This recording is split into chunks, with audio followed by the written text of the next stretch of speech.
Welcome back, my friends, to AA Recovery Interviews. I'm your host, Howard L., and I'm an alcoholic. Sober since January 1st, 1988. That's 13,050 days, one day at a time. I'm grateful you've joined us. AA Recovery Interviews is the podcast where Alcoholics Anonymous members from around the world share their extraordinary stories of experience, strength, and hope. If you've enjoyed the more than 130 interviews in this podcast series, will you do a little service work by spreading the word about this rich and meaningful listening experience? This show is another helping hand of AA we can all extend to alcoholics everywhere. Today's show is my interview with Greg S., whose envied life before sobriety was one of booze, sex, drugs, and rock and roll. Raised in California in a family rife with alcoholism, dysfunctional behavior infested his home during his childhood and adolescent years. Struggling to fit in among the kids his age, Greg joined in their antics and began drinking and smoking marijuana by the time he was 14. That, plus his passion for rock music, helped him through his teenage years, though he drank much more heavily than his peers. Greg started a successful band at age 18, only to be fired from it by band members who he thought drank as much as he did. His proclivity for overshooting the mark became a theme in Greg's life and early career, along with multiple divorces and trouble with the law. Fortunately, his functional alcoholism during his years as a drummer and later as a record company executive allowed him to evade serious consequences. In fact, his very profession in the music industry seemed to tolerate and often ignore his deleterious behavior. But the inevitable downhill slide accelerated in Greg's personal life until a drunken assault of a family member of one of his failed marriages landed him in trouble with the law, from which there was no escape, save Alcoholics Anonymous. Inpatient treatment followed by court-ordered AA provided Greg with enough clarity of thought to propel him into the rooms of Alcoholics Anonymous nearly 26 years ago. He quickly embraced the program and found the guiding hands that drew him into an active practice of AA recovery and continuous service to his fellows. These days, Greg is as busy as ever, though a reshuffling of his priorities over the years has placed AA and sobriety at the top of his list.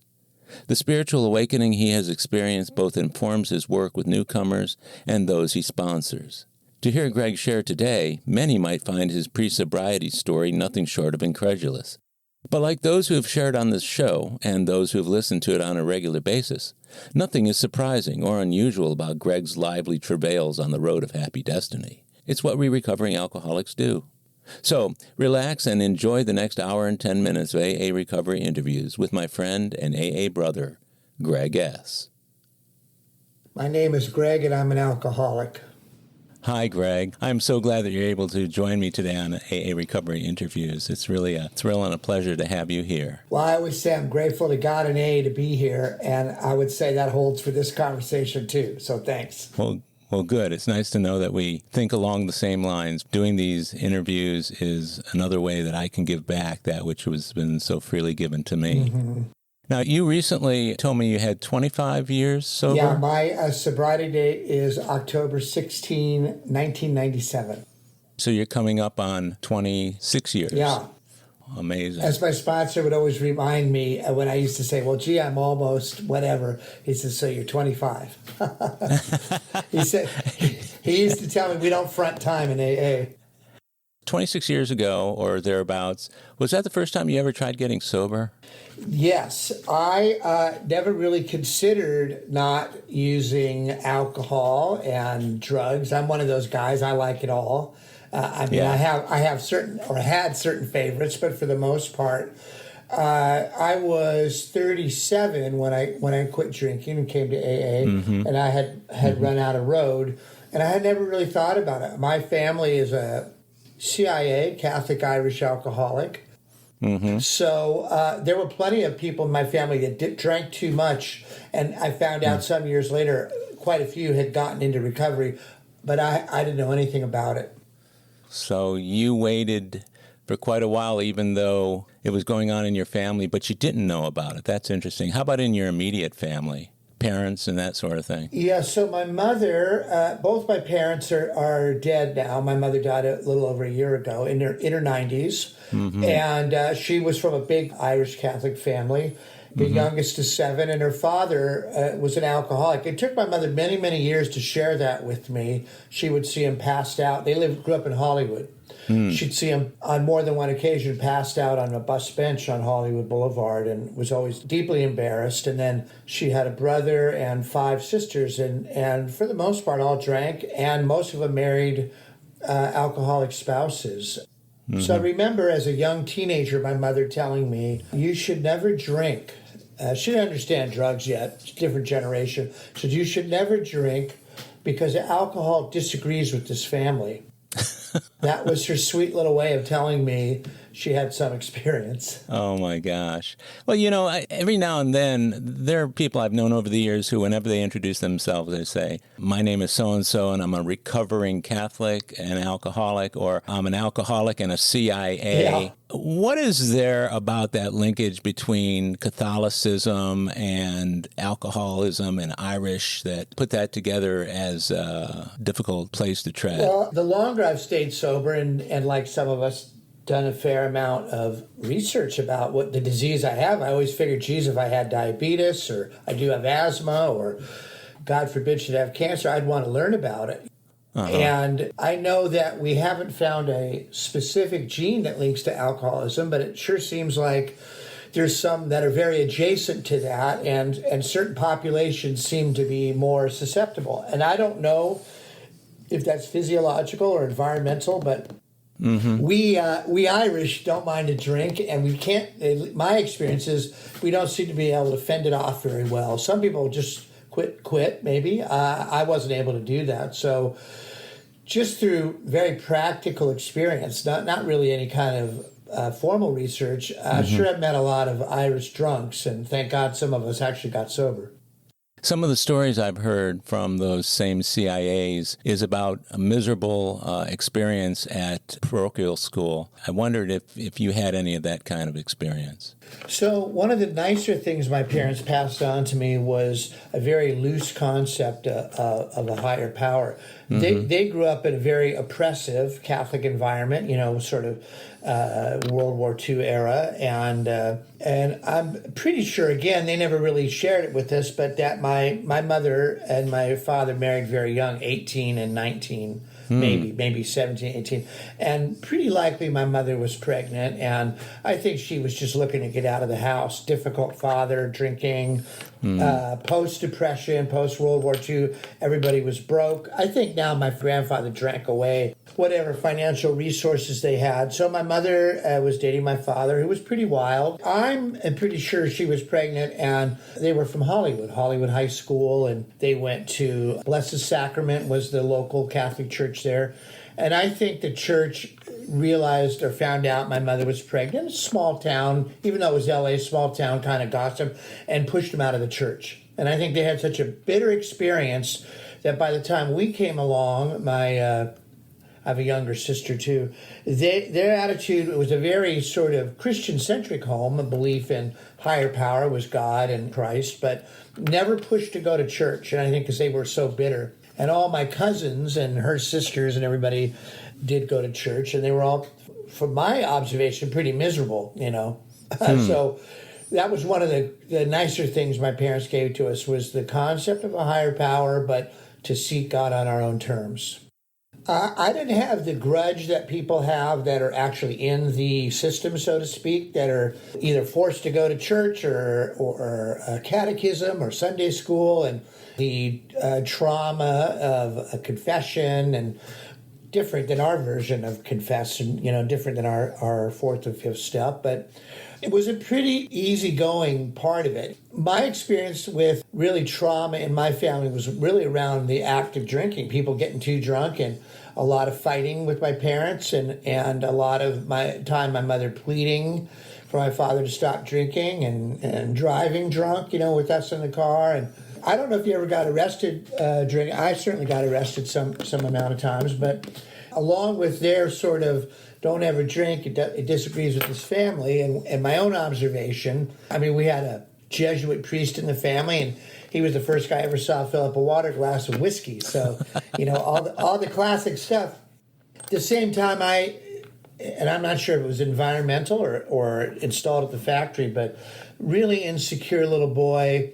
For the most part, I'm kind of outgoing, but at that time, I was really afraid to be out mixing around the other kids. I didn't want to go to school. My mother was a stay-at-home mom. I wanted to stay at home. I felt, as we like to say, uncomfortable in my own skin. I had no idea why. I just didn't want to be me. I just didn't feel like I fit in. Now, when you were a kid and you were seeing all the arguments and different things between your mother and father over his drinking, what did you know about alcoholism at that time? If someone had asked an 8-year-old or 10-year-old Greg, hey, what's an alcoholic? What was your conception of it? Was it your dad or was it something else? More of a family environment, like a lot of families, but the big family, everybody would gather on the weekends. My mother and her sisters were all very close, and all the uncles, brother-in-laws would be there.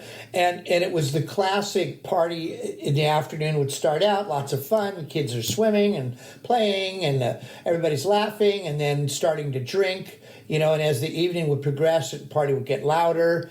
Classic fun with problems. So the music would get louder. It was the 60s, so there was music, and the conga drums would come out, and the maracas, and it's great.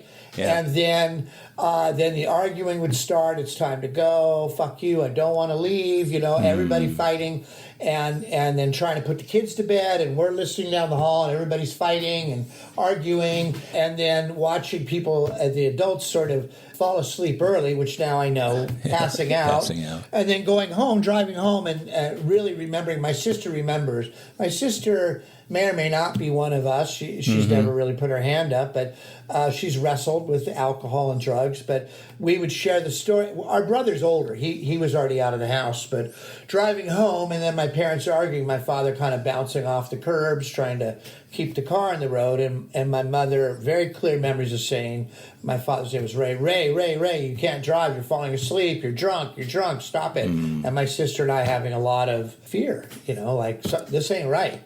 So I couldn't connect it to drinking, but I knew that as the evening progressed, things got weird. How did that affect you when you were a little kid? Was it all fear, or did you ever try and get your dad to stop? Never. No? Very intimidated by my father. We spent some time together. When I got to be a teenager, a young preteen and then teenager, we raced motorcycles together. I always rode motorcycles with him. And it was one of the few areas that we really connected. And I was always intimidated by my father. He was, kind of a get-rich-quick kind of guy, always had ideas and schemes, and we moved a lot, and changed jobs a fair amount, and very impatient with me. And, I was struggling to find my way and my identity. I loved music, just part of my story, changed my life. But I couldn't, music was a refuge. I loved my mother. I liked my dad. I don't know about the L word love. He worked a lot. So I don't know if he was out partying and said he was working, or if he was really working, and then he would sleep on the couch during the weekend. So again, maybe he was drunk, maybe he was just tired. I don't know. But my mother was very specific about saying, don't ever drink. It's a recurrent theme with her, wasn't it? Very much, very cautionary tale. A cautionary tale that made you want to do it more than ever. Absolutely correct. And so how old were you when you had your first drink by your own volition? Well, my father was always, okay, hey, have a sip of my beer, 5, 6, 7 years old. It was no big deal. And then, of course, as I got a little older, 9, 10, 11, if he left his beer, definitely take a couple sips off it. So probably the first time I really got serious, going on camping trips to ride motorcycles, I was probably 13 or 14. He'd say, oh, you could have your own beer. Of course, I loved it. And then right when I started middle school, classic story, the older kids drinking beer and smoking weed. It kind of started almost the same time for me. I was of that era where they would come to the schools and the police, LAPD, would talk to us about drugs, and that marijuana was a gateway drug and you should never try it, and everybody would laugh. It was absolutely a gateway drug for me. Beer led to harder alcohol for me. Right away, I tried whiskey, gin, whatever we could get, and I love beer. And I started smoking weed right away and immediately also loved it. And the marijuana bone was connected to, speed. And I started taking LSD when I was about 14 and everything. I liked changing how I felt. I was uncomfortable.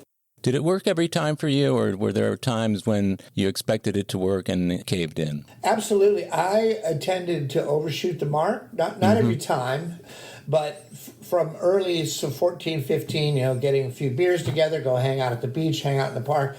I definitely blacked out a few times, and then woke up sunburned at the beach or late to go home or threw up. But other times it was cool, so it's like a false positive, I didn't have that I'm an alcoholic the first time I took a sip. I thought, okay, I really like to get drunk. I love the feeling. I feel suddenly cooler.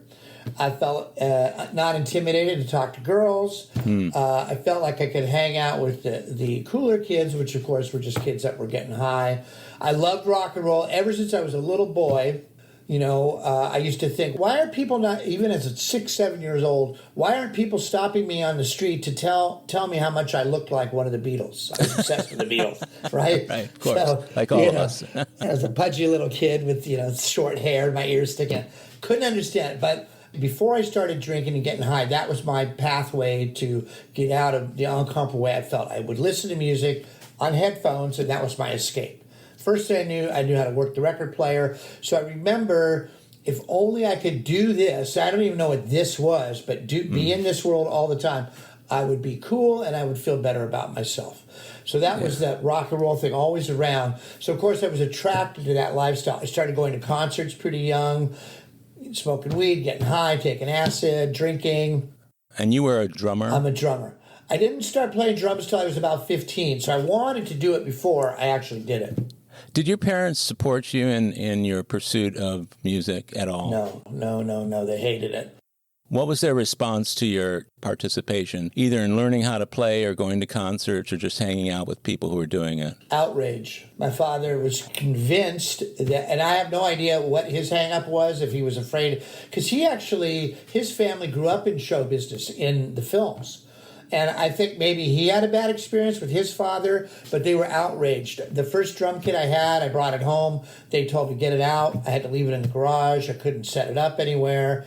They begrudgingly let me go to a few concerts. They usually said no. So pretty early on, I got into the habit of lying, saying, I'm going to go with a friend to study or whatever the, sort of excuse or alibi du jour was.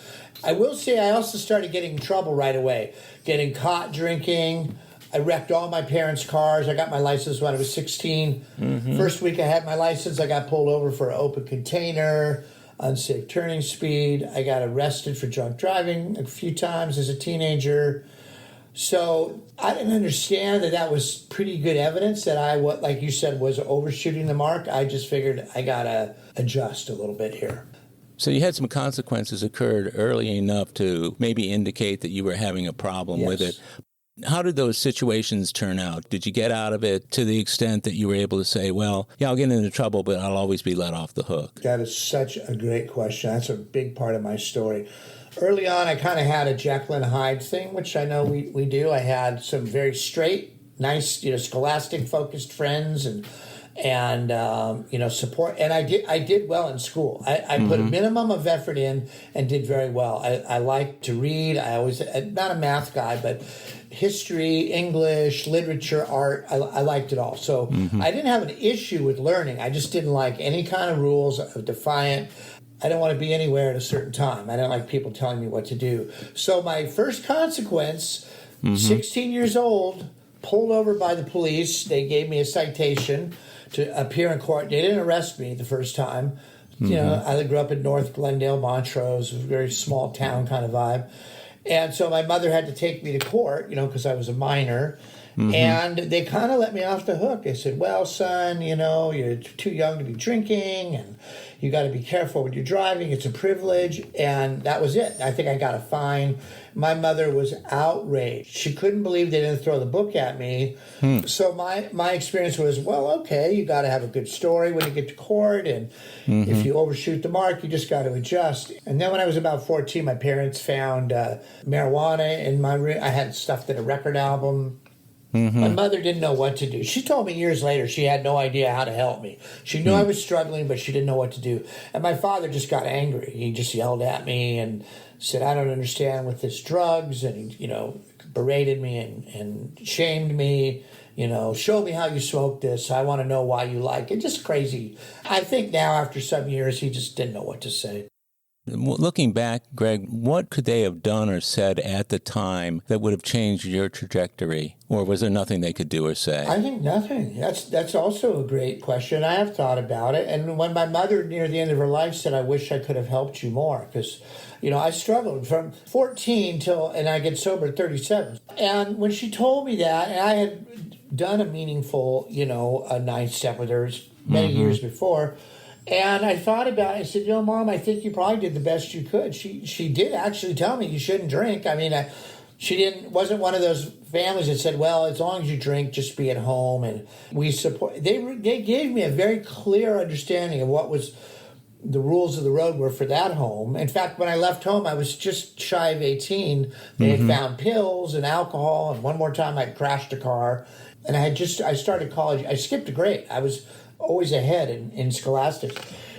And I had gotten accepted to UCLA, which was a big deal, and our family was humble. We didn't have a lot of money.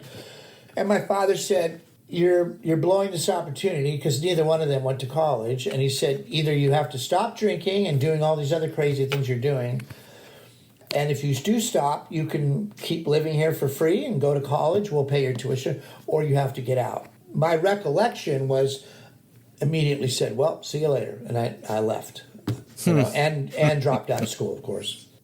Yeah, did that become a pattern for your later life? To a certain degree. I've worked at my job for 32 years. I've been in music a long, long time. So I'm not really a quitter. If I'm not comfortable with a situation, I'm more with marriages and personal relationships than professional, to tell you the truth. So maybe you had enough at that point with your dad, and you were willing to say, okay, I'm out of here, as opposed to, okay, I'll play under your rules. Yeah, I get 100%. That.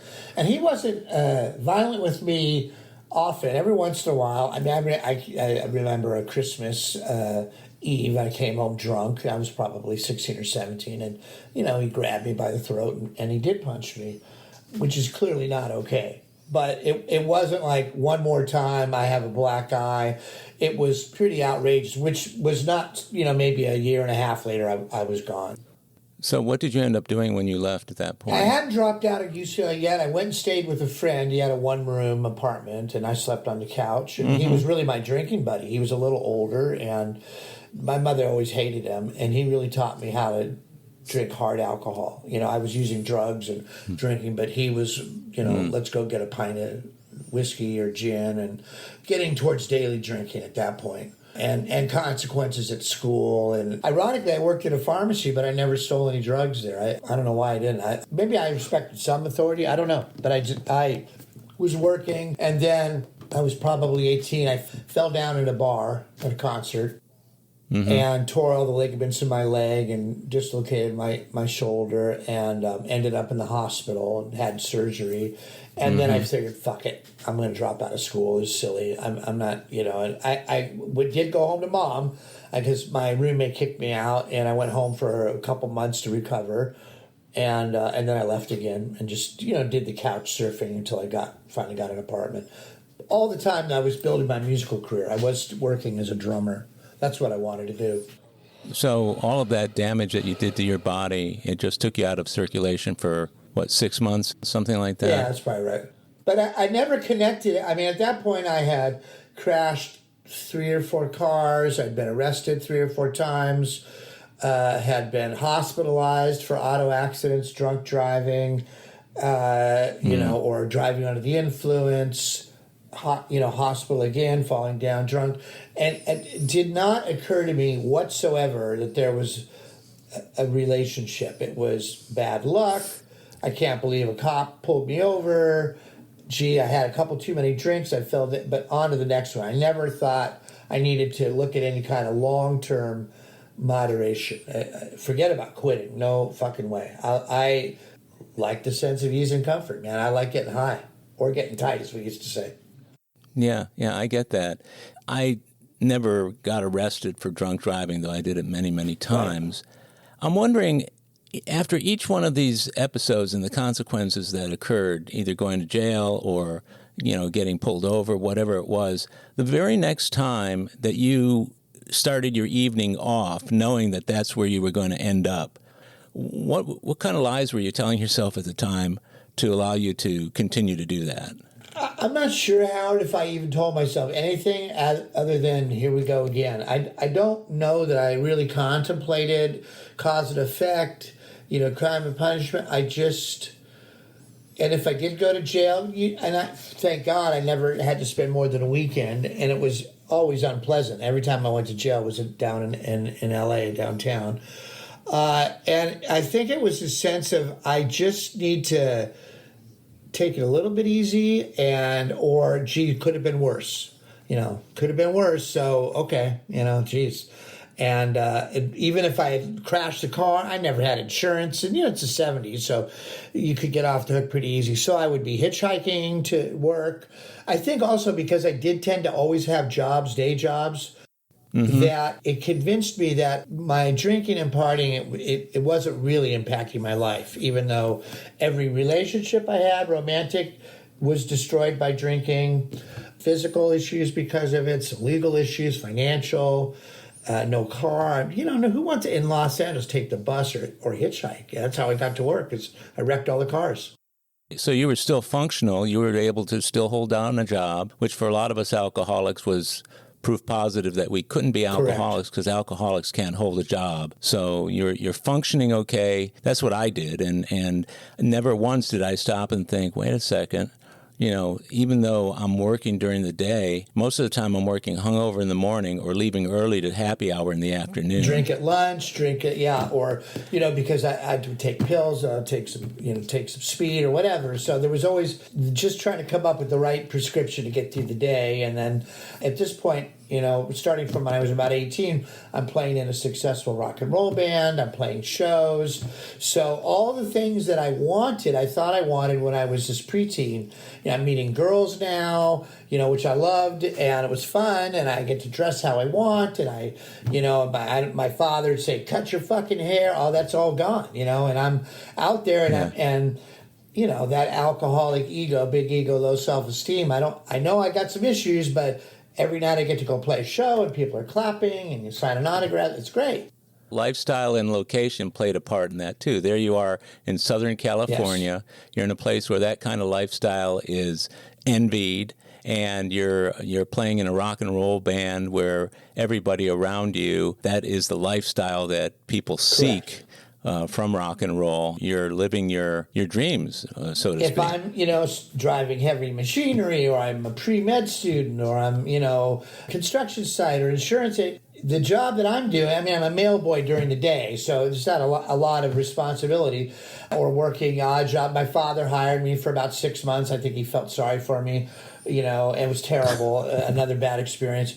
But by night, I was doing what I wanted, and you're right, it's an industry that applauded bad behavior, especially as a drummer, Keith Moon and all those, the great wild drummers. It was sort of like, oh, wow, great, and the first girlfriend I ever had was before I lived at home, very sweet girl. We were 16 and she was 17, and we used to drink beer at parties and smoke weed, she clearly was a normie, but it was fun, and we started having sex, and that was great. But one of the first amends I had to make, she got pregnant when she was 17 and had an abortion, and it was fairly traumatic. I don't think we even realized how heavy her parents found out. So they were a Hispanic Catholic family, so that was not a lot of fun. It's not fun for anyone. It was terrible. But it was a consequence of drinking, lowering my inhibitions, and drinking always impaired my ability to make good decisions, and so I made some bad decisions. And but she was also the first person beside my mother to say, when you drink or when we get high, I don't like you. You change. She was the first one to say, my personality changes. And to me, I remember so clearly my answer, and I'm a little boy, I'm 16, was, isn't that the point? Why I don't want to feel how I feel. I don't like who I am. Of course I want to change. This is working for me. And of course, she finally broke up with me and said, I can't be around you. You're too crazy. you're not the guy I met, 3 years ago. And that was the beginning of romantic relationships really, really being dramatically impacted by my drinking and partying. While I was playing rock and roll, I couldn't be faithful in any. I always loved having a girlfriend. I don't like being alone. I'm bad with being abandonment. A core wound for me is abandonment. I did some therapy, court-ordered therapy when I got sober. And we did some work, a woman, very interesting therapist, some early work, like earliest memory kind of stuff. And my mother and father had separated when I was a newborn, up to 6 months. My father had left her. I think he had another girlfriend and left the state. My mother was bereft and afraid. And so the therapist said, well, it's likely during this period she was trying to just figure out what is going to happen to me. She had no job. She had nothing. Just my brother and me. So early abandonment. And that shows up over and over in my story as what I've learned is a core wound of being afraid to be alone. Mm-hmm. Now, here's the contradiction with people like me or like you and I. Whenever I would have a woman or any partner that would commit to a monogamous loving relationship, I would fuck it up. I was incapable before I got sober of being faithful, honest, monogamous. I couldn't do it because there was never enough. Just like booze and drugs, there wasn't enough sex or women or relationships. So no matter who was at home waiting for me, there's always, it's rock and roll, baby, Did you seek out women who supported your lifestyle? I mean, women who drank or used, and what were the outcomes of those types of relationships? Absolutely. The way I lived, as a drinker and a heavy drug user, I used to say, I've sought out lower companions. After some years in recovery, I realized I was likely the lower companion. And plenty of these women were sweet, but fellow alcoholics, I've been married 4 times, only once in sobriety. Mm-hmm. The first woman I married was when I was 19, a workmate who asked me to marry her so she could stay in the country to get a green card. Mm-hmm. And I got paid an amount of money, which I spent, first time I bought a large amount of drugs. I used the money to buy a lot of cocaine. So that was a ridiculous relationship and finally, dissolved that marriage. How long did that one last? A year or so, and just long enough to get the green card. Then I lived with a couple other women, always fellow partiers, using hard drugs, LSD, cocaine, speed, alcohol, always together. And I would think that, oh, you have a problem. I'm gonna try to help you get your shit together, but you don't know how to drink like I do. You're very sloppy. You got to get your shit together, sweetheart. So their problem was the way that they were relating to your problem. Probably so. Right? I think that's accurate. I had lived with a couple other women, and I married a country and western singer, pretty well known, a woman named Lucinda. We've worked a lot of things, and we've known each other we were kids when we got married. But, drinking impacted our marriage for sure, and I can only speak for myself. But again, I thought, well, I don't have a problem. Look at you. And clearly I had a problem. How long were you with her before you guys married? I'm definitely a ready shoot aim, so, we probably dated. Dated for a couple of weeks, moved in together, lived together for probably 6 months, and got married, and were divorced probably 3 years later. Maybe 2.5 years. I like to squeeze it all in. So there was nothing within that relationship during those early months that made you think things would get worse if you got married, or did you think they'd get better? Yes, I did. She suffered from some emotional issues, and was in treatment. Mm-hmm. I had just started doing some therapy. There was red flags everywhere. That's a little bit of a theme to relationships I've had, minus my wife now, who I had to do a lot of work before she would agree to spend any real time with me, was a crossroads when I would come to this place where I would think, well, this relationship really isn't working for a myriad of reasons, drinking, financial, infidelity, whatever, on both sides. And I would think, well, we've got to fix this thing. We should either break up or get married.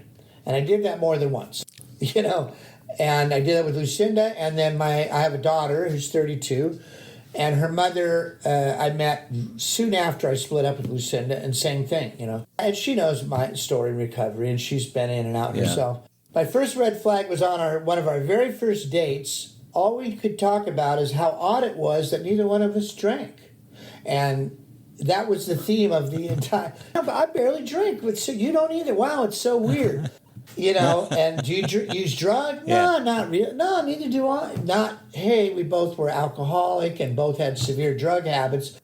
Why would you admit that? I mean, there'd be no reason to admit that. What was the thinking associated with, okay, so this is how the relationship is going, let's get married. What did you think was going to change or let's say be improved by getting married that you didn't already have in the relationship prior? I think that fear of abandonment, that the pain of breaking up was more frightening than enduring a marriage that might not work. And because my parents had been, they were married till my father died, 55 years. I can't say happily. I wouldn't call their marriage happy, but that was the blueprint.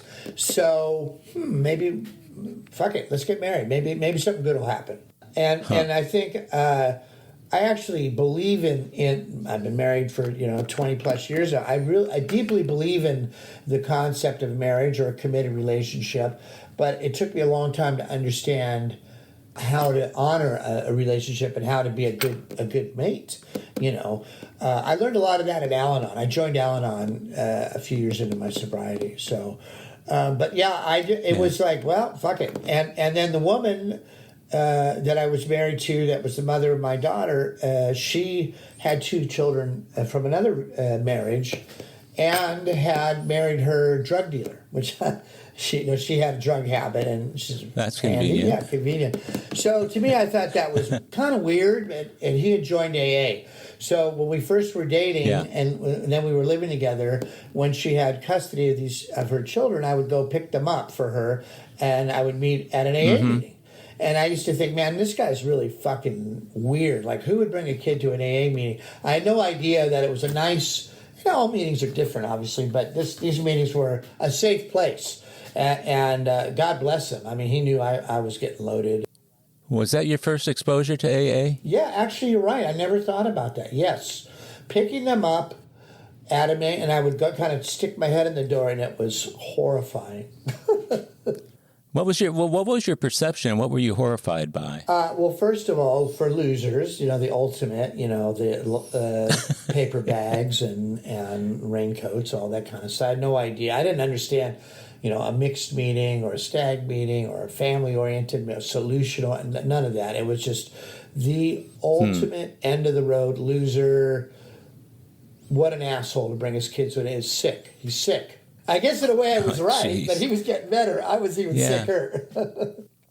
And how about the kids? What was the long-term effect of them going to AA meetings when they were young? Sometimes kids get imprinted with that for the rest of their lives. That either they decide to either drink to prove that they don't have a problem, or they don't drink because of it. My stepdaughter has now been sober 3 or 4 years, but she was probably 6 or 7 when we met. She went on a long journey into addiction. She was very, very heavy, and she shares her story. So she went to prison. She lost 3 children to the court.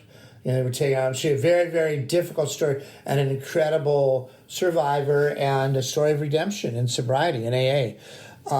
And she works in recovery, so it's a great story. And then her older brother, who had some still has mental health issues, has bounced in and out of AA for probably 20 years. He's in his 40s now. So sometimes the credits don't transfer. You know that. Yeah, I know that. That was your second wife? Is the one that you had the 2 stepchildren with? On paper, third, but second, I really committed to trying to. The woman that I married for the green card, I mean, we never even lived together. It was really just a stupid move, but that was good for her. She was a nice woman, so she got to stay in the U.S. We'll be right back. My friends, if you're enjoying AA Recovery interviews, I invite you to check out my latest audiobook, Alcoholics Anonymous, the story of how more than 100 men have recovered from alcoholism. This is the word-for-word, cover-to-cover reading of the first edition of the Big Book, published in 1939. It's a relaxing yet meaningful and engaging way to listen to the Big Book anytime, any place. Have a free listen at Audible, iTunes, or Amazon. While you're there, search for my other audiobook, Lost Stories of the Big Book, 30 original stories from the first and or second editions missing from the third and fourth editions of Alcoholics Anonymous. It's also available from Amazon as a Kindle book or in paperback if you'd like to read along. You're going to love it. And we're back. Greg, when you were playing in the band, to what extent were you traveling, and how did that play into your relationships with the women who were left while you were traveling and on tour? Very important part of my story. So my first band I was in when I first moved out of the house was getting popular more locally and up and down California. We weren't traveling overseas. And that was when I'm drinking and partying and being high on stage. And I got fired from that band. I had started the band and it was very successful and very cool, critically acclaimed, and very unique in its field. And I came to a band meeting and they gathered around and everybody drank and partied.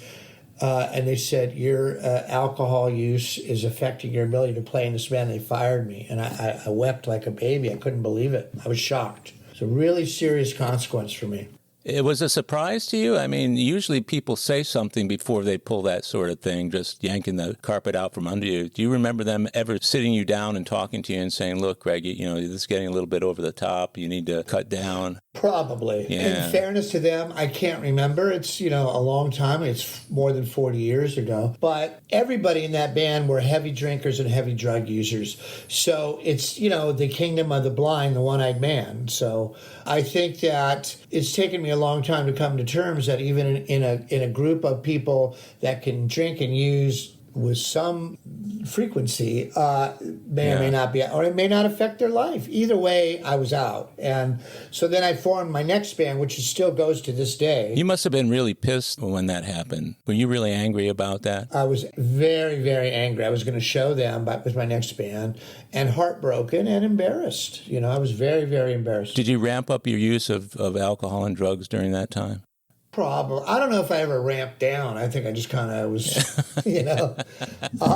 because, and also I didn't really take any responsibility for it. So I formed a new band that did very well. And I think that I didn't slow down on drinking, but I eased back on the drug use. I did know that I was using cocaine too much and crazy. I knew it. That's why I could only be so angry, because I knew it. They weren't wrong. I couldn't perform because, we are sort of creatures that we want to fit in. The next group of guys, the Stu band, they all drank, but they weren't really drug users. So there wasn't really an environment where I could, use a lot of the cocaine and heavier drugs.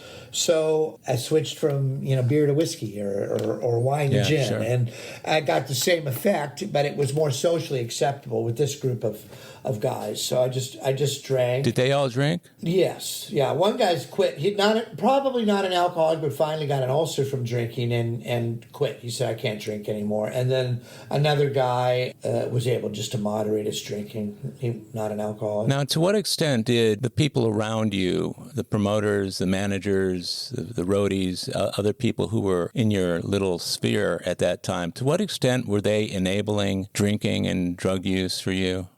Yeah, I think just no, other than that first band that fired me, really no consequences. And, work hard, play hard, and it's rock and roll. And I have a recollection of playing a show. Maybe I feel like it was in Kentucky. It was a club. We had to, in the old days, you had to play two sets. You'd play two shows and clear the house. And I don't think I realized we were going to play two shows. And I had discovered a new drink in the South, Rebel Yell whiskey. It was great. I remember seeing a picture of Keith Richards drinking. Anything Keith Richards did was okay with me. I want to be like that. All my heroes, So I was drinking at the bar, and leader of the band came up to me and said, we got to play another show. I'm like, what are you talking about? He said, you're too fucking drunk to play. I said, I'll be fine. I was too drunk to play, but I remember telling my roadie, my drum guy, I said, I had also discovered Jägermeister. I put a glass on my stand next to me. I said, just make sure it doesn't. I don't want to see that empty all night long. Every time I look over, I want to see that full. So I figured I would drink through. I was so drunk, all I could do is keep going. Of course, halfway through the show, I passed out on stage, and the show was over, and they had to refund the money to everybody, and fun with problems. But they didn't kick me out of the band. I'm not really sure why. But it was a lot of What did you learn from that, if anything? Nothing. Isn't that something? Just, some days you're going to be drunker than others. Another situation where you had the consequences, but they didn't really punish you, did they? Right. The consequences themselves. Sometimes I think for me, the consequences, I was prepared to endure them. It was the notion of not drinking. And again, I hadn't considered really stopping. I would always think about moderation or, again, switching from one spirit to the other. Or really, I knew I had to stay off cocaine. That was really... I knew that was bad. And there were some financial issues back then in the 70s and 80s, pre-crack era. So just to be out from a practical point of view, cocaine was very expensive then. And so that may have slowed me down a little bit. I was not a person that would steal to get money to buy cocaine. I would just drink, I think first or last, I've always been an alcoholic drinker, Yeah, that's my story, too. I used marijuana and whatever drugs I took alcoholically, so I think that's a fairly common theme for a lot of people. So walk us down the road a little bit, if you wouldn't mind, Greg, on the years leading up to whatever it was turned you around and turned you toward AA.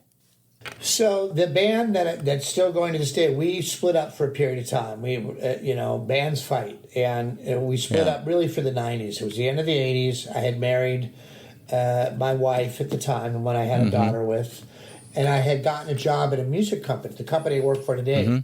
They know I've been sober long. They like it, actually. I'm a better worker. So yeah, I'll bet.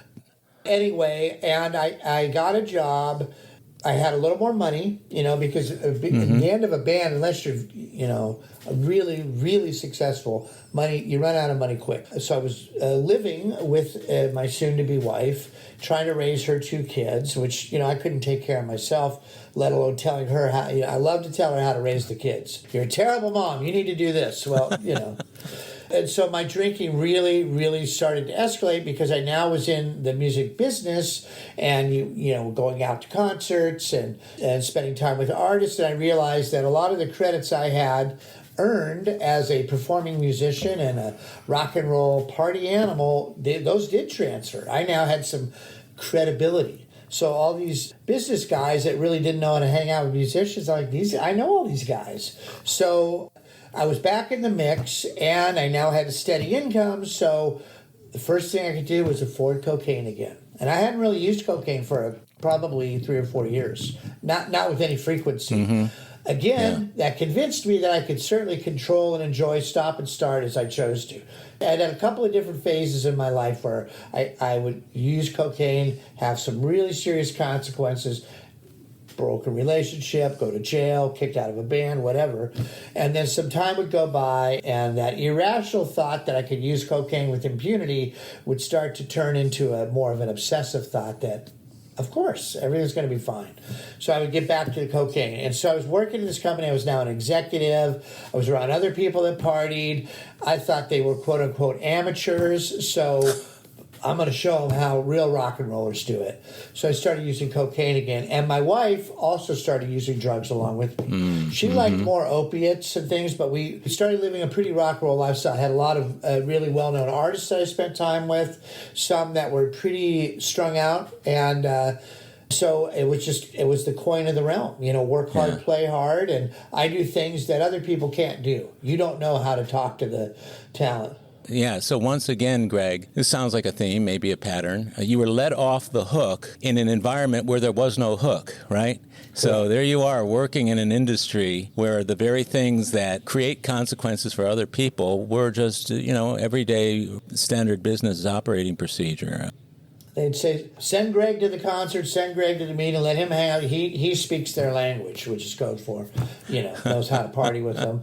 And by the way, not every musician I worked with had a drug or alcohol problem, but for some reason, we have that heat-seeking drug and alcohol radar. We birds of a feather. I found the ones that wanted to live like I lived. So how long did that continue with you working kind of both ends of the field?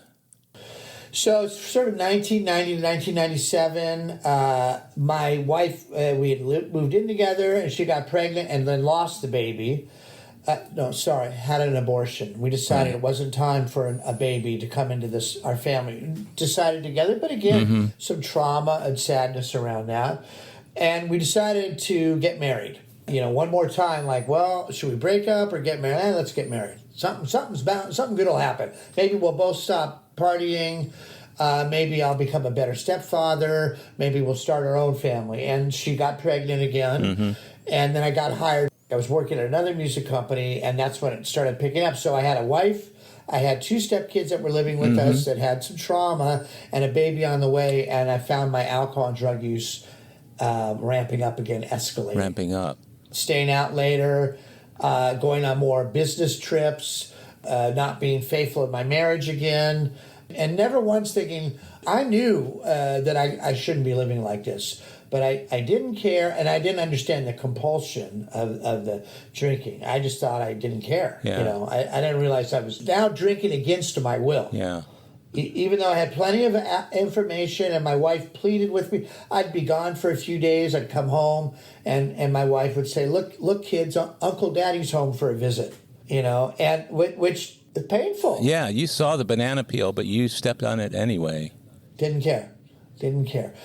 To a certain degree, our marriage broke up a few times, and we would go back together. And I don't know if it was with him. Maybe just the consequences weren't severe enough to get my attention. Yeah. Because I think it's sometimes I think it's cavalier. I'll say, I just didn't care. Yeah. That's probably to speak about it with you and really be honest. I probably did care, but I couldn't stop. Yeah. To be honest, I mean, I like to say I chose not to stop because I enjoyed it. But, we're now in just the problem zone. So we're now in the mid-90s. I'm still an executive. I'm having some success, not really what they're paying me to do, but ultimately a bad actor, but at that point still kind of keeping all the plates spinning. Do you think if they had called you on that early on, I mean, if they were a standard type of corporation where drinking is not tolerated and that kind of behavior is not tolerated, do you think you would have stopped sooner? Or was that just the case of your functional alcoholism being enabled by the very company that you worked for? I can't answer that. I'd love to blame them, and that kind of goes to even what we were saying earlier. My mother saying I should have done more to help you. Yeah. I don't know that it would have worked. I mean, I guess they could have fired me, and I would have had another good reason to drink. I mean, we don't really need a lot of great reasons. If we're now drinking against our will, the compulsion has kicked in. The phenomenon of craving, and for me, the phenomenon of craving didn't necessarily look like every morning having the DTs if I didn't get to the liquor store. Sure. Mine was just that I'm happy to have 1 drink or 10 drinks, and I'm happy to do no cocaine or cocaine for 3 days until I don't even know where I am. Yeah. So it's not even binge drink. It's unpredictable. Like, which kind of cancer do you have? Yeah. Well, I have the kind I've got. Yeah, but it sounds like you were managing your drug and alcohol use to the extent that you were still able to carry on working and doing what you were doing. And as long as you could do that, there probably wasn't much of a problem perceived. Probably. And other than people saying, hey, you should take it easy. Until our moment of clarity. So this is now 1997, and I'm a daily drinker probably, and certainly using other narcotics to come off cocaine runs, Ambien, sure. Other sleeping pills, sleeping days at a time, ending up in emergency hospital, slipping and falling, cuts on my face, getting in fights in bars. My wife probably not throwing me out because I was the sole breadwinner, and she also was fighting her own drug and alcohol issues at the time. Mm-hmm. So finally I crossed that line. We say if I ever cross that line, I'll get some help or I'll stop. Right. And you just move the line, of course. So And so another line I had crossed was becoming violent in my home toward a family member. And my wife had called the police before, and the police had come out, they bang on the door in the middle of the night and flashlight and what's going on here? Is there a problem? Coming in, counseling, that kind of thing. Like, you got to keep it down. The neighbors are coming. Your wife called 911. I've changed my mind. So now that's going on. It's happening, not weekly, but it's probably happening 2 or 3 times over a course of 6 months. So finally, had been on a run, with my rock and roll friends, a pretty well-known artist. And, again, having artists that I knew that had very serious drug problems telling me, you need to slow down, and having managers call me, the artist managers, and saying, stay away from my artist. That's now happening with some regularity. People that are well-known heroin addicts and cocaine addicts, and their teams are saying, I'm a bad influence on them, which typically would get your attention. Of course, I thought, well, that's ridiculous. I love saying, me? What about you? I love that. I still fight with that. So I had assaulted a family member, and my wife called the police again. And that was my moment of clarity. Before the police got there, I was suddenly ready to go get some help. And I knew, when you just feel like you're running out of... I was having violent dreams, entertaining a lot of thoughts of self-harm. I can't say I was suicidal, but it just keeps escalating. It's so dark. The tunnel is so dark. And I realized that this was it. I couldn't do anything. I didn't know how to stop drinking and using drugs. I didn't even think about it. I just was now to that place. So before the police came, I was gone. I got in my truck with probably one shoe and a pack of cigarettes and a T-shirt, and I got on my phone and I called the insurance. I had an insurance card. Moment of clarity. I called insurance. If you're experiencing a drug or alcohol crisis, God bless my job. I still had this job, and they said, are you experiencing a drug and alcohol crisis? I said, yes, I am. I'm getting fucking arrested here, and yes, I am experiencing drug. And so they said, well, you can go immediately to a place in Glendale. And because I did grow up in Glendale, I said, I'll go there. Of course, still driving drunk. Drove to the rehab and turned myself in, and they did an intake eval. At the end of this, crying and freaked out and, trying to detox. And I remember saying, I was obsessed with that I had become a drug addict, And I said, well, do you think I'm a drug addict or crying? Yeah. And I remember so clearly the counselor saying, I don't know if you're a drug addict, but you might be an alcoholic. You might have a problem with alcohol. And it was like, the classic thing, the brakes slammed on and everything in the back seat came forward. And my mind was racing and thinking of my uncles and my dad. And I'm like, no fucking way. The classic response, not me. I am way too cool to be an alcoholic. Don't look at me. I'm a fucking I get high because I'm an outlaw, baby. And that was the first time that someone had ever posed that question to me. Even my wife at the time said, why can't you just get off hard drugs and just drink beer and smoke weed like a gentleman? I had no idea that was even kind of big book stuff. If I could just drink like a gentleman. Yeah. I was thrown out of the house. I stayed in this rehab in Glendale for 30 days. That didn't make you want to split when that happened? When the guy told you that you might be an alcoholic, did you feel like getting out of there at that point? No, I wanted to stay. And I don't know if it was because I was afraid to. I knew the police were looking for me, and they protected my anonymity. I knew I was getting arrested. But I think I was just ready because the theme of the whole time, they were trying to arrest me and they had served a warrant and my wife was angry and the family member, it was one of my stepkids I had assaulted. Their father was chasing me to get me arrested, the guy in A.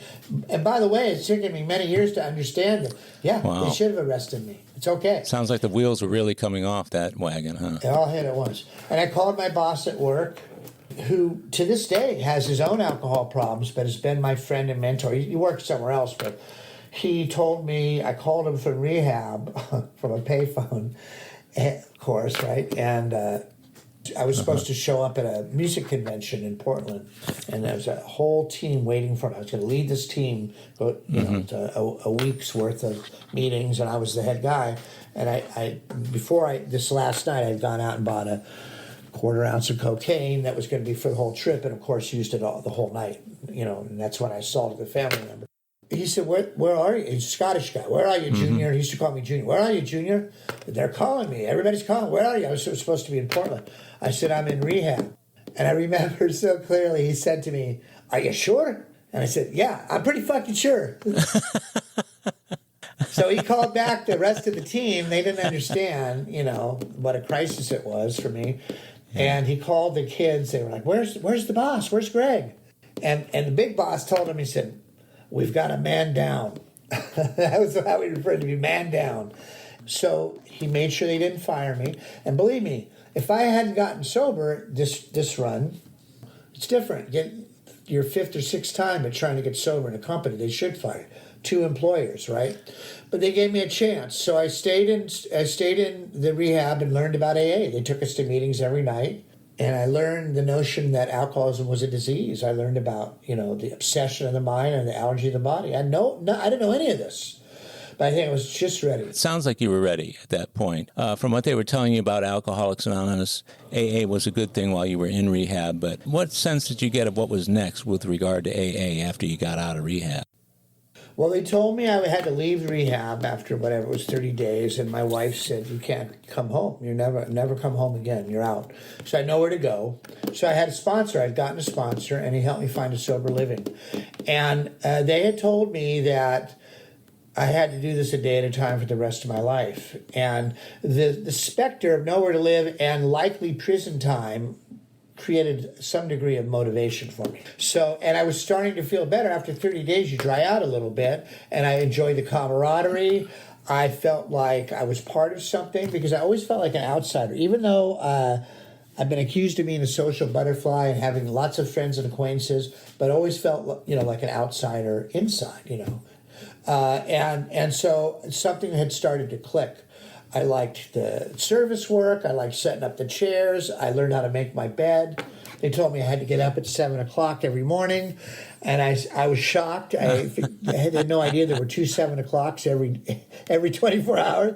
I was more familiar with 7 p.m., but they said, no, there's one that happens in the morning. And so I learned how to get up, and sober living, they continued to reaffirm that stuff, and that changed my life. And everybody was a teacher. Some guys died when I was in sober living. There were guys that OD'd and died. Everybody was a teacher. Some men there taught me exactly what to do, how to build a program, day at a time, and some taught me what not to do. And so a day at a time, I started feeling better. And then, of course, I had to get an attorney and go to court. The attorney, I sat down and told him what happened, and he said, well, you're probably going to go to prison. He said, I can help you with trying to keep you from going to prison for very long. So I can't go to prison. I'm fucking rock and roll. I have a real job. I have a family. I'm too cool for prison. I said, well, because you've told me you've done this, and the cat's out of the bag. I'm telling you, and there's evidence and witnesses. You're going to go to fucking prison. So he said, if I was you, I would stay sober. I'd go to as many AA meetings as you can and take it a day at a time, so that it might not be as bad as it could be. And he said, you're going to have to ask yourself a question at some point. Can you stay sober in prison? I had no idea that this attorney had such a feel for recovery. And in that moment, I said, I don't want to go to prison, but I know I need to stay sober no matter where I am. Another moment of clarity. It was really heavy, very, very spiritual. And I have no idea. I didn't know anything around it, but it's 25 years ago. I remember clearly. So I started going to court. I had many court dates, and the judge was very sympathetic to recovery. I remember going to court. My sponsor would go with me and my attorney. And he would stand next to me, and I would always try to talk to the judge and tell him how great I was doing. And they'd say, just be quiet. You talk too much. Your Honor, may I address the court? And they're like, you're an idiot. Anyway, but man after man would come to court, and they got off easier than me. They got shorter sentences. They were sentenced to AA, and every time I'd go back, the judge would say, do another, 25 meetings and come back. And I was so angry. Even though I knew I didn't want to go to jail, I was also angry that they didn't understand how great I was doing in recovery, right? You know how it is, you go to AA, you're willing to do anything, and 3 weeks later, you're complaining about the coffee. This coffee sucks, man. So I thought I was such a great example of recovery, they should let me off the hook. And my sponsor told me, as I stood in that courtroom each time, every time they extended my sentence, they hadn't ruled on it. I decided I would let the judge rule. They said, keep going to AA. He said, you should thank that judge. He's saving your life. Every time he sentences you to more AA meetings, he's saving your life. So finally, they reduced the charges, and after over a year, I pled guilty to a lesser charge, and I didn't serve a single day in jail. And then after some years, they expunged my record. So it truly was a miracle. So somewhere along the way, Greg, the court sentencing you to go to AA and continuing to do that for a period of time was just long enough to get you set up in the program. That's right. The attorney that represented me, he's elderly now, but I still call him every year on my AA birthday to thank him for his support. He's a defense attorney. I call him every year on my AA birthday and thank him for helping me, and he says, no one ever calls him. I said, well, I'm grateful. And I get very emotional about that because I was very close call. I was kicked out of my house, but they told me to go to the 90 meetings in 90 days or more. And I was going to as many meetings as I could, 2 a day, so, whatever I could do, sometimes 3 if I, had time off work. And I went everywhere. I drove all over the San Fernando Valley. I'd go anywhere there was a meeting. And I drove other guys. I drove other newer guys. I took commitments. I loved it. I loved the camaraderie, and I felt like I was getting better. I actually felt like I was starting to physically heal, and the H word, hope. I began to feel some hope. And I knew I knew my marriage was over, and I was pretty sure I was going to go to jail, but I still felt a little hopeful. It sounds like you felt some enjoyment, too. I mean, I don't think we stick around AA if we're not actually enjoying it, especially at some point. I mean, there's the deadly serious part of sticking around, but then there's a part of actually going because I enjoy going. I loved it. It's enriching my day and my life. Yes, it was fun to laugh. Right. We're not a glum lot.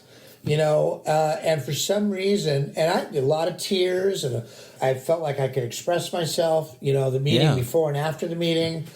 I didn't even mind sober living. It was kind of freaked me out, but I still did it. I did it for almost a year. And my marriage, it blew apart. And then my wife asked me to come home for a period of time.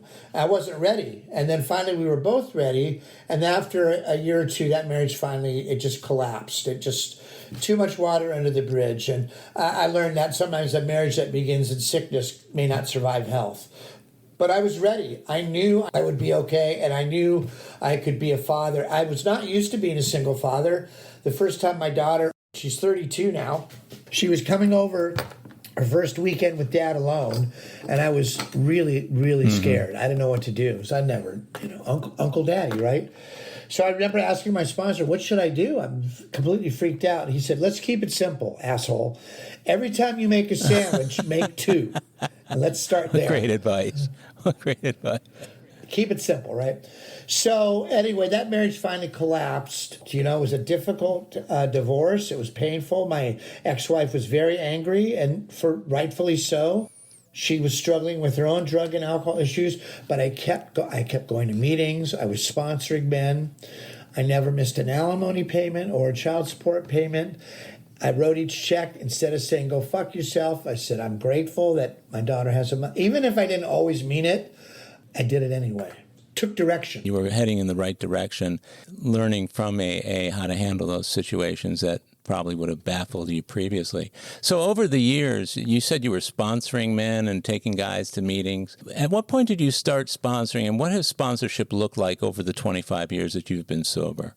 So the first man that I sponsored, we had a mutual friend. He came, I was going to meetings in Glendale. We were at a meeting together, and it was a man who'd been sober some years, and he knew both of us.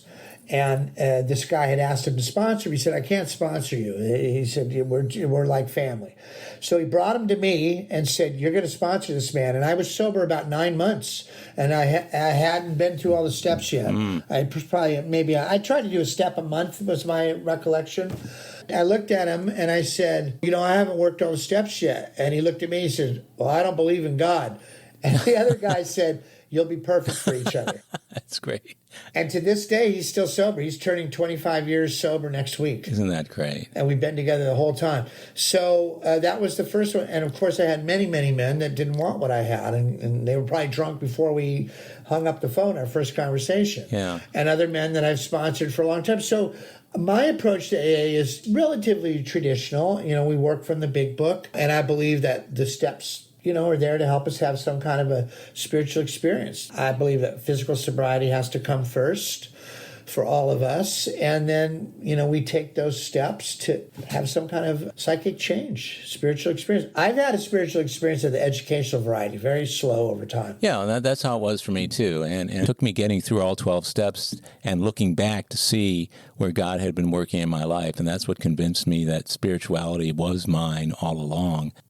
I agree. The actual work we can do in our 12 steps, they say the spiritual part of our program, like the wet part of the ocean, all of it, right? But the fellowship and the support we get, and a book I'm reading right now, the Taoist book, part of Buddhism, the Tao Te Ching, and it's great. It's giving me some new things to think about. Again, same God, same universe, but different ways, different apps. I like to think of them as apps or operating systems to plug in. Different things to consider. And today we were talking about in our meeting our third step and, turning it over and then leaving the results up to our higher power. And I said that it's glib and it's easy to say that, and that is what we try to do. But to really do the work, the tools, like the steps are like gardening tools, to really do the work with no concern for the result. I'm not quite there, but I still think, well, I'm going to do it and something good will happen. But to be released and be not connected to that result, our definition of good or bad, to just to do the work and then move on regardless of result. Boy, I'm not there yet, but that's the kinds of things I'm trying to contemplate now as I move a little deeper into my sobriety. You got to grow or go, baby, right? Isn't that what they tell us? That's right. That's a beautiful thought, and certainly something I think could sustain a long-term program like the one you have right now. And one last thing I want to ask you, if the Greg of today could go back to the Greg at any time in your life, any age, what would you say to that Greg, based on what you have now, that would make a difference in that Greg's future? I would say probably preteen, just before I started getting loaded, and the concept of it's an inside job, the God within, the inner dwelling spirit, that you're going to be okay. We can't guarantee you that no uncomfortable things are going to happen to you, but you're going to be okay. It's an inside job. It's not the things on the outside that are going to fix you. And for me, it was women and money and drugs and alcohol and notoriety. It's an inside job. Yeah, it sounds like an opportunity that we all have, and it kind of comes and goes before we know it, and then we're reflecting on it years later. Yes, sir. This has been a really great opportunity for you and I to get to know each other better, Greg. I just want to tell you that I honor and respect your sobriety. I admire your program, and the fact that you're willing to be there to be of service to other men is really big. And the way you've expressed the way you work your program, I think, is inspirational to those people who might be wondering, can I stay sober another day, let alone 25 years? I think you've covered all those bases today, and I really want to thank you for doing that. And as I tell all my guests, I love you and I care about you as an AA brother, and know that this message being put out there, if even just one person's life is touched, man, you and I will have hit a home run. So, again, I want to express my thanks to you for doing this. Well, let me thank you, Howard. I feel the same way. I love you, too. And that spiritual love we have as brothers in AA. And thank you for paying a big-time 12-step call on me today and letting me consider a little bit more about why I'm really here. Thank you. Well, thank you. It helps me consider it for myself as well. So God bless you with that. Well, my friends, that's a wrap for today's episode of AA Recovery Interviews. I want to thank my guest, Greg S., for sharing his story, and thank you for tuning in. Of course, you can listen to all the interviews in this podcast series on Apple Podcasts, Google Podcasts, iHeartRadio, Spotify, Pandora, Amazon, and other podcast providers. Or tell your smart speaker, play AA Recovery Interviews podcast, or visit our website, aarecoveryinterviews.com, where you can listen to every episode of AA Recovery Interviews. And if you want to contact me directly with any comments or suggestions, simply email Howard at aarecoveryinterviews.com. By the way, this podcast strictly adheres to AA's 12 traditions and all General Service Office guidelines for safeguarding anonymity online. I pay all production costs, and no one receives financial gain from the show. AA Recovery Interviews and my guests do not speak for or represent AA at large. This podcast is simply my way of giving back to AA, that which has been so freely given to me. The next episode of AA Recovery Interviews is on the way, so keep coming back. It'll be here soon.